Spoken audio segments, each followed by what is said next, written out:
For the second episode on the channel in a row, we're going to be playing Leverkusen in a cup. And hopefully this one goes better than the other one did.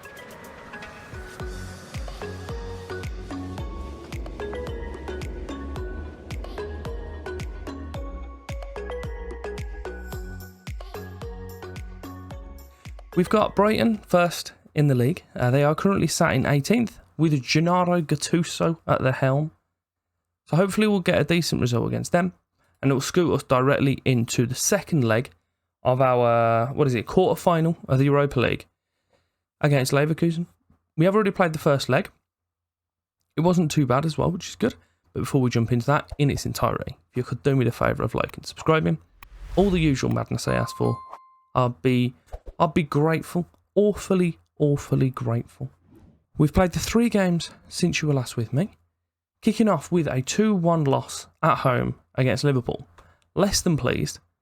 As we've covered previously, this isn't the best Liverpool, but they still managed to squeeze a win past us. Followed that up with a 0-0 draw at home against Man Ut, otherwise known as Man United. Again, arguably we deserve the better of the game, but that one's probably a fair result for a draw in that. And our first leg against Leverkusen, we absolutely battered them, and somehow only came away with a 2-1 win. So if we can echo that and actually convert more of the chances that we have, because we had 23 shots against their 4, hopefully we'll see us through to the semi-finals. We have got a pretty weak 11 for our game against Brighton. Not because they can't play, just because I'd rather the stronger team, should we say, have a chance to be as fresh as possible for that game against Leverkusen. We've still got a decent squad out, decent bunch of players, so they should hopefully have enough to get past Brighton, especially this version of Brighton, who are languishing in the relegation zone at the moment. But it's, may result in us having to bring out some of the big guns at some point. But it's been played around nicely in our defence, all the way back to Danielson in goal. He lumps it forward. Orrit is never going to get that header because he's about 5 foot tall, and he's got the strength of a toddler. We have ourselves a little cheeky free kick just outside the box. Milosevic is over it, puts it towards the top corner, just over. I had been thinking to myself, we'll give it to the goal mark, we'll bring out the big guns. I was just about to pause it, and this highlight started. So hopefully Teles Magno just kicks the ball out of play. He's cut back to Mansverk, who's, oh Jesus, that shot is marginally wide. So we've brought in Machalenko, Hugendorm and Lafarge as our big boys to hopefully spin the game around. Lafarge I think the ref's going to give a penalty here. I don't know why. I just don't know. I don't know why that tackle was made. He had his back to goal and he'd just been tackled by his teammate. And yet Teles Magno just decided to give him a kick. So we've got, who's this? Alexander Arnold, sat over the penalty. He scores it. Fair play to the lad. We've got 16 minutes left. Hold on to this. Take 3 points. And womble our way back up to the Midlands. So, we're into the last 15. Depending on how this highlight plays out, I'm going to swap around Milosevic and Orrit just for the last 15. So they're still on the pitch, but we'll just move Orrit out to the wing. Give Milosevic a few minutes up top. But Ross has the ball out on the right side, that is.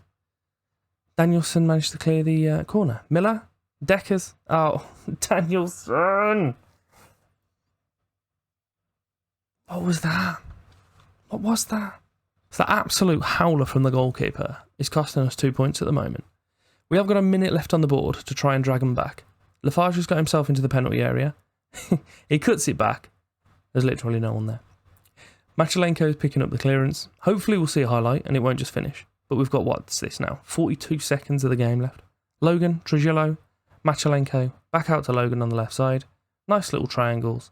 Let's try and work something from this, rather than just passing. Orrit, across. Oh, Milosevic has put it in. Ref's running away. We're all having a wonderful time. I'll have those 3 points, please.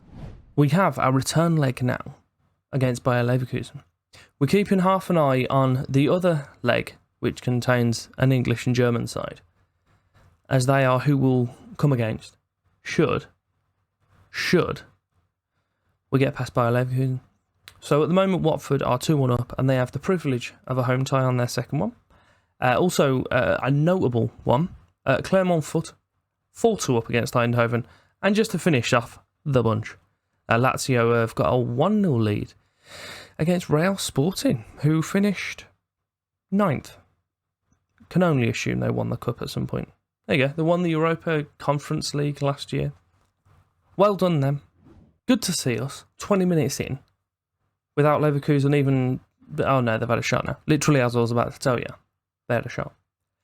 We have Estrada and a throw-in on the left side. Machalenko's moving the ball forward into Milosevic, who he got man of the match, got into team of the week as well. So if he can echo that, fair play to him. But I thought he deserved at least a shot in this game as well. And we know we've played him in Europe a few times, and he's done a pretty decent job for us. So we'll have the same again, please. Pereira puts it out to Poku, who hopefully is offside. I'm not 100% sure on it though. He has even the scoreline now as it stands. Referee has decided it's been disallowed. Splendid work from the ref. The man was a mile off. They have the ball out again on that right side, have Leverkusen. Bindelov, oh Jesus, what a shot that was, bending all the way over to the far post. Half time, the stats aren't pretty. Just generally, it doesn't look like a pretty interesting game. However, we are still winning the tie, and we've got the better of it so far. So I'll tell them they're doing wonderfully, and kick them all up the arse, send them out for the second half. This always fills me with dread when you have a highlight from kickoff. Vieira's powering forward from the defence, all the way back to Danielson, who I have decided to play in goal, considering that absolute mistake of a goal he conceded in the last game. Lafarge has it out on the right side, cuts it back in. Gerrard, over to Lewis. Estrada, Lewis again? It's in. I don't see a reason why the ref would rule that out. 30 seconds in to the second half. We've got a 2-goal lead. Milosevic with the corner towards the far post. Lafarge, I thought he got the header. Lewis has got it there in the area. Back out to Gerrard and Favasuli. All the way over to Milosevic. I think he was offside then. But Mr. Purple Shirt's going to tell us what he's saying. He's checking it. He's giving it. Yes, he's bloody giving it. Ah, that's wonderful. 4-1 on aggregate. It's taken us 3 minutes of the second half to score 2 goals. And that is an absolutely wonderful ball from our centre-back. Coming up to the hour mark, little update on the other games. As we know, we're 2-0 up. The second game between Clermont-Foot and Eindhoven is 1-0. Sporting have actually taken a 3-1 lead at the moment, so they are ahead on their tie. And Hoffenheim have equalised the other half of our quarterfinals. Poku, all the way out to the winger. Rühl, oh, he's scored. Don't score. Don't do this. I thought this was just a highlight because I paused the game, so I just wasn't paying enough attention.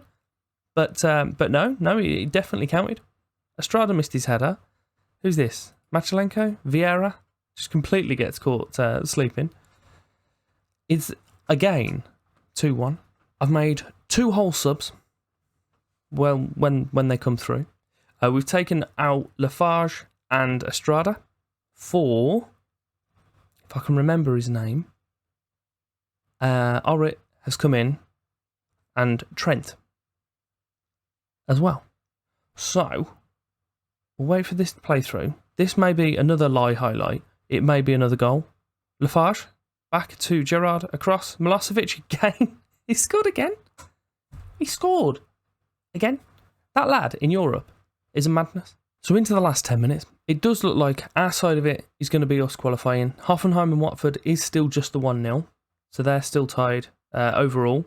Machalenko's got himself a goal as well. Why the hell not? Sporting have recently made it 4-1. And I believe Clermont-Foot are still winning as well. So it looks like it's going to be Sporting, Clermont-Foot, ourselves, and then either Watford or Hoffenheim in the other semi-final. Our one. We'll have a little of butchers at the end of the game. What splendid work from the boys.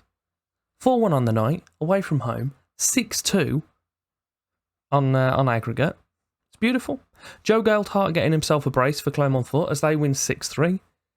Real Sporting overthrowing their 1-0 loss away from home for a 5-1 victory against Lazio, and 5-2 in total. And Hoffenheim getting a sneaky little winner in the 89th, so it's us against them for our third German team in a row, I believe. So we won't have much time travel again.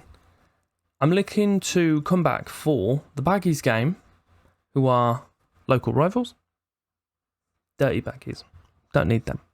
They're currently in 16th in the league. And then the second leg against Hoffenheim. So we've knocked out Leipzig, who are listed as the 5th best team in the country, according to the media anyway. And then Leverkusen, 4th best. And now we have Hoffenheim, who are listed as the 7th best. So we beat 2 teams that are better than these, apparently. So surely we can get past them, find our way all the way into the final. If we look on the season review for the league itself, so Hoffenheim are in 9th, Leipzig are 5th, Leverkusen 3rd. So they are the trickier of the German opponents, and we've just absolutely slapped them. But if you have enjoyed today's episode, then do me a favour, like and subscribing. As I mentioned earlier, I've thoroughly enjoyed it. But there will be some videos on the screen as well, so you can carry on watching. And thank you very much for your time.